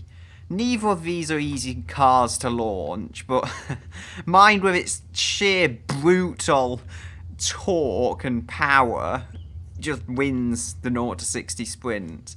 Also, is this one a longitudinal engine? I need to investigate. Ooh. That's a V10 as well. Mine's a V12. So we've got a twin-turbo longitudinal V10 versus a non-turbo but massive transverse V12. Quite an odd selection, I must say. So, what else could we do with these cars? I think we could give them a good blast down the road. So, perhaps not going for the ultimate acceleration speed here, but instead seeing what we can do when we are really pushing them at high speed. Come on. This is a car that feels good, though, at high speed. It feels like not stable. I mean, it does feel stable thanks to the downforce, but I don't mean that's what feels good about it. What feels good is just so rebellious, and I am using the paddles to shift, even though I technically shouldn't be. because it's a old style manual. I'm not going to redo the video though for something that the viewer can't even see. That would be ridiculous. Oh, that corner snuck up on me. And we've became a submarine. Okay. I'm just wondering actually, because we do have stability control on this, how will it cope if I try and accelerate with that on? 3.8. Yeah, interesting. So I'll try the Uberschnell mobile now. If I turn electronic stability on, how will this... Oh, no, paddles on this because it's a sequential.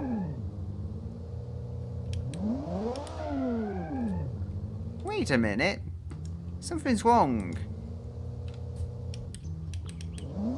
Are you broken? It's like it's got a handbrake on the front. Very strange. So, one map reload later, I am here, and the car does seem to work, so we can launch it and see how it does. Come on. It felt a bit laggy at the beginning, and again, I can't get used to the transmission, I'm sorry.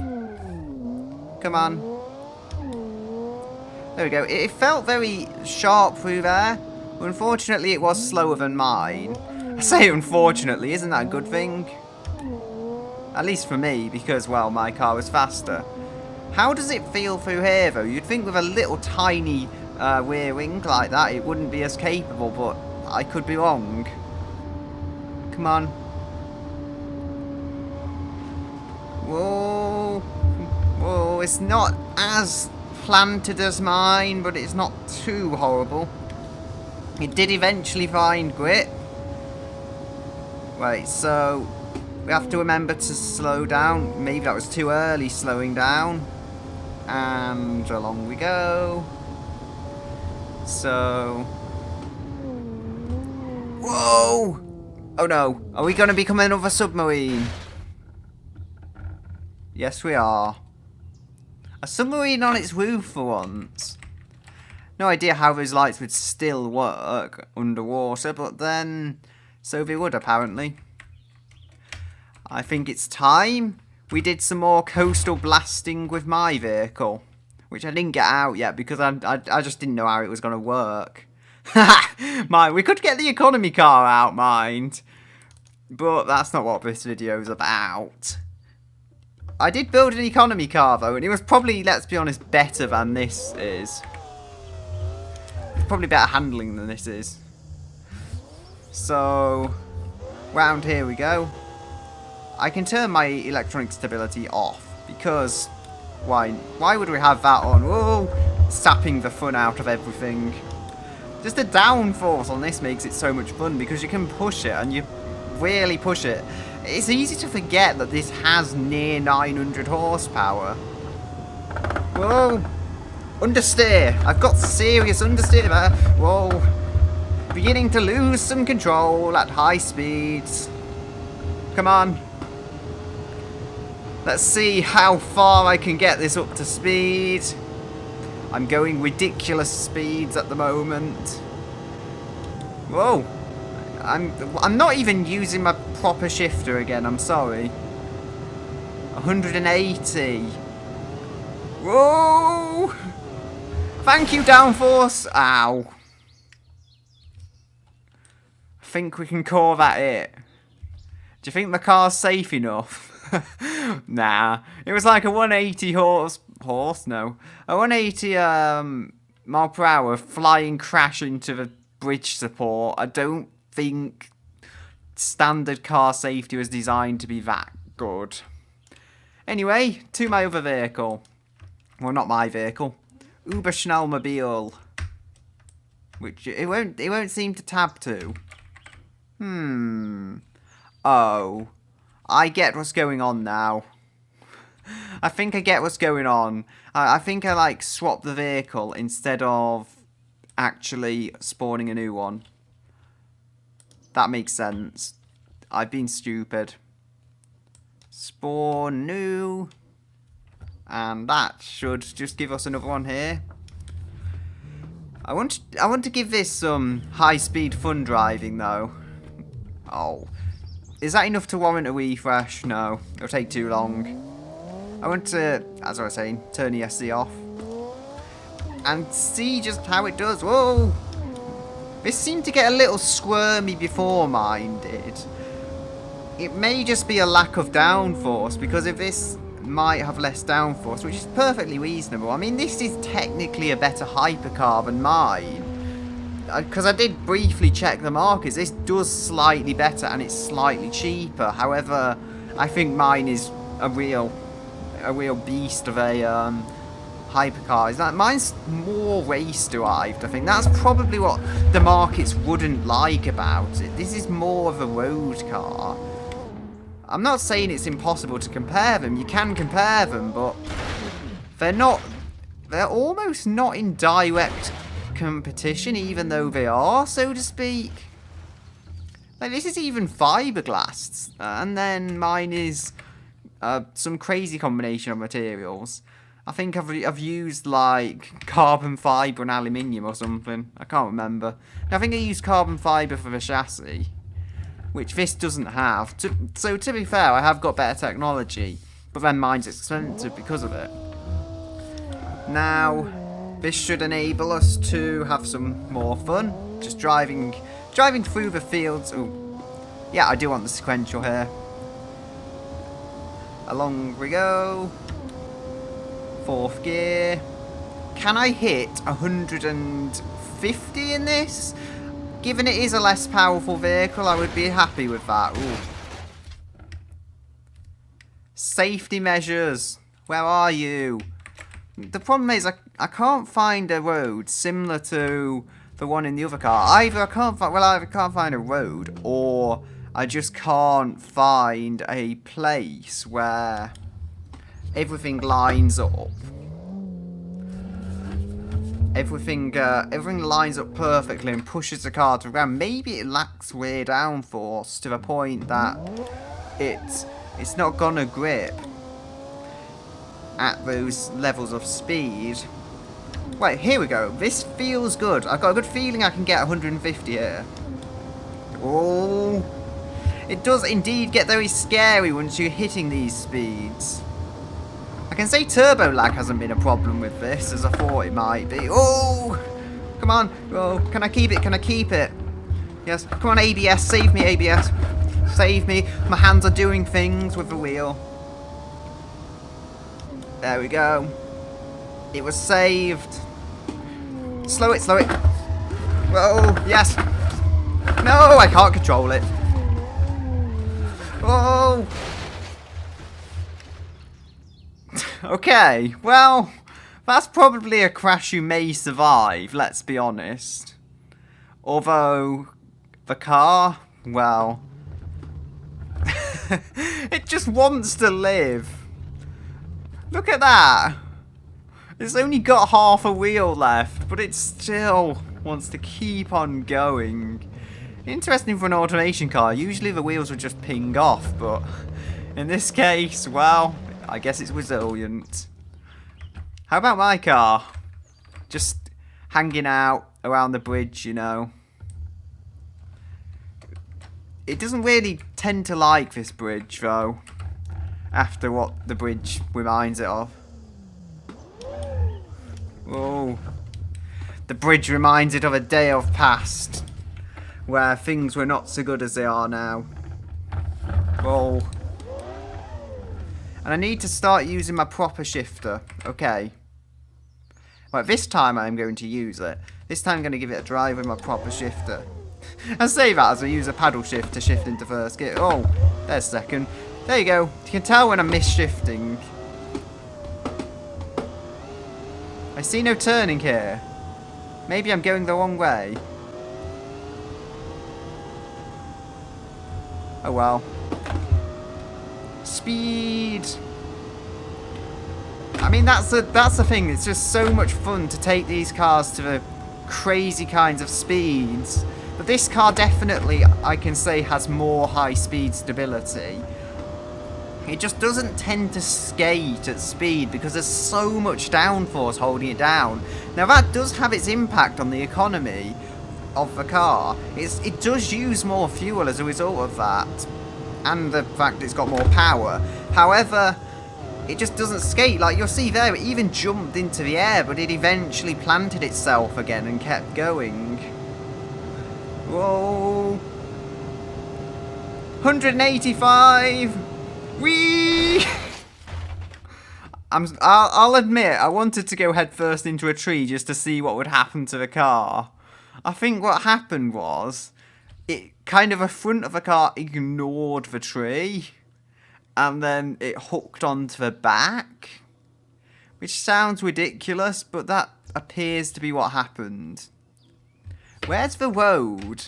I wonder how far I have strayed. So that's me car. Maybe it kind of swung around a tree, I don't know. I don't even know where my engine is. Is it in the car still? Has the engine come out? Is it just resting there? Ooh, sorry about the odd camera work. Doesn't it appear to be in the back of the car in any such ways? So, we have lovely fields. I'm done for here, I think. What else can we do with the cars? So, here I am at Stairway Mountain, and the car is just randomly chrome. Although, I don't know, this kind of suits it better than the blue, if I'm honest. I think it looks good in this colour. And I've just realised the fuel cap thing is on the front. Anyway, I'm going to actually be doing a rally stage with both the vehicles, and I've not turned the electronic stability off like I would normally, so yeah, let's do that now, and let's get started again. So, sequential for this. I got a poor launch, but anyway. This is just a bit of fun, really. I'm not doing this with any kind of serious intents. Come on. Whoa. This car, this car lacks grip off-road, therefore I'm dismissing it as a supercar. No. I will admit, this is pretty good in terms of suspension. I was expecting it to be not that refined, so I guess it wins points with refinement. Hey, it is a legitimate test on these cars. I'm not going to push it, don't get me wrong. I'm not going to push it because I just know I'll throw it off a cliff if I try and do that at this moment. I'm just going to try and take it reasonably gently. Maybe push it a bit where I can, but not go too aggressive. Oh, because you'll see, there are times when it is getting thrown about. It is still a low supercar.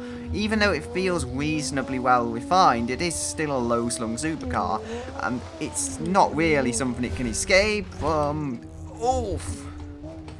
That was a pretty big oof. And whoa, we're doing a proper Group B drift there. Ooh, there we go. Just really gets your heart racing to go down here in a supercar. It's not something you're particularly meant to do, but nonetheless, it is fun. Whee! Oh, I pushed it too hard. Pushed it far too hard, far too hard, far too hard. And somehow I'm pointing in the correct direction. That's a very angry cow. Okay. That might be where the downforce helps my car's case down here. Because, you know, when you do eventually begin to lose the back end on that car, if I lift off, I'm pretty sure the downforce is going to at least help it take grip again, take ground. Add to that, there's a lot more downforce on the back than the front, so at worst it's going to lift the front wheels and understeer, which again, far less intimidating than oversteer. So that's why I'd rather have things that way. Ooh, slow it down. Yeah, this is a good place to go, and then I have to slow down because there's a bit of a hill, as I say, and it came out that well. I'd say besides the overall abuse from the terrain it's getting, this is doing remarkably well, given it was not designed to go off-road, given it was not designed as a rally car. It's doing a remarkably good job of being a rally car. And we'll try and keep it reasonably in line here. That was difficult because I feared if I broke at the wrong point, it could have slid at just the wrong point. Oh. There goes my good track record of keeping this thing in a straight line. Or in the right direction, should I say. But hey, I did manage to turn it around reasonably swiftly, so yeah, there's bigger complaints I could have. And I think it's time to floor it. Oh no, it isn't. Whoa, that corner caught me by surprise. That was my own stupidity, I will admit. I will admit a certain level of blame goes on me there. But hey, the car somehow didn't hit anything too major. Oh, that was a big jump. I'm here, everyone. Oh, just look at that front end. Bit abused. It's a bit abused. So, just over 4 minutes. And that was pretty good. Okay, so the chrome problem has gone away. And wait a minute, weren't they indicators in there? Oh yeah, they are, but they're also headlights. Go figure, that makes barely any sense, because when the headlights are on, you can't use indicators. But as I was saying, yeah, the car is red again now, and not that silvery chromey colour, so it's kind of fixed itself. But anyway, I do need to get going and see how good my car is down here. 2, 1. Somehow I did that. Somehow I turned the SC off and actually used a manual shifter to shift into first gear. I'm noticing there is more grip in this. Whoa! But then there's so much power that it's still difficult to control in spite of that. And along we go. Keeping it in second. Seems reasonably happy here. Slow it down to first and... oh, it's sliding. I'm noticing this seems to slide more at low speeds, actually. At least on this dirt terrain. It just... then at higher speed, perhaps it balances out and it does perhaps drive better, but at low speeds, it does like to slide a bit. Come on. I have no doubt I'm going to win with this, because as I said, the aero is a huge advantage. Whoa! But it's more a bit of fun than anything. It's not like I'm going to win the Olympics if my car's better at doing a particular dirt stage. And I did almost hit the barrier back there, which was very scary.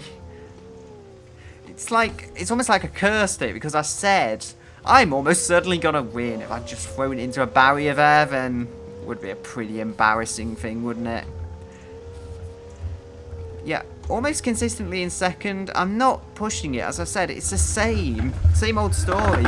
Even now I'm able to get it to slide unintentionally by just going a little too quick. Oh no, I think this is the same place I might have lost it before. Or similar at least. Yeah, very, very similar place to where I lost it before. Maybe the two cars are more similar than I would like to admit. Oh, brakes. Stepping on the brakes to try and keep the thing under control. Yeah, although this is an extreme circumstance, it is interesting in kind of revealing the car's weak points. But in both cases, it reveals their weak points, taking them so far out of their comfort zone. In a way, you wouldn't just see them under regular driving. Like mine, for example, I can immediately see it's just not quite as refined over the bumps. Mine does definitely feel a little more lumpy, but on the contrary, the downforce is still here to help me, and I did some fancy steering wheel movements to rescue that there. You won't have seen it on your screen, or probably not at least, but I say that. There's a little steering wheel doodad there.